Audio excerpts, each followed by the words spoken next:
කොහෙටද පුතා යන්නේ? මම මේ ජීවිතේ ගොඩ දාගන්න යනවා අංකල්. කොහෙන්ද මල්ලි බහින්නේ? මාව ජීවිතේ ගොඩ දාන තැනින් දාන්න අයියා.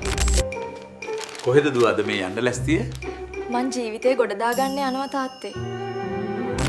අයියා ඉන්ටර්විව් එකට යනවා වගේ. නෑ මල්ලි. මම මේ ජීවිතේ ගොඩ දාගන්න යනවා.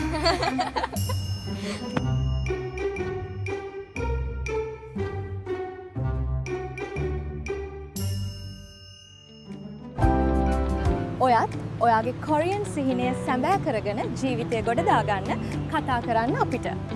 දැන් කොරියානු හොඳම විශ්වවිද්‍යාලයක් වන කෝසින් විශ්වවිද්‍යාලයෙන් ඔබට මාස 3ක භාෂා පාඨමාලාව අවසානයේ යුනිවර්සිටි සර්ටිෆිකට් එකක්. ඒ වගේම පළපුරුදු කොරියන් ගුරුවරු යටතේ ඔබේ කොරියන් රැකියා සිහිනය සැබෑ කරන EPS ටොපික් 6 මාසික පාඨමාලාවත් අපෙන් හදාරන්න පුළුවන්. කෝසින් යුනිවර්සිටි කෙටි භාෂා පාඨමාලාව හා APS ටොපික් මාස 6ක පාඨමාලාව දැන් එකම තැනකින්. ඔබේ රැකියා සිහිනයත් උසස් අධ්‍යාපන සිහිනයත් හැබෑ කරගන්න කතා කරන්න අපිට. අපි ඩහසන් ප්‍රයිවට් ලිමිටඩ් 074යි 288යි 98.2 හෝ 077යි 97යි 50යි 800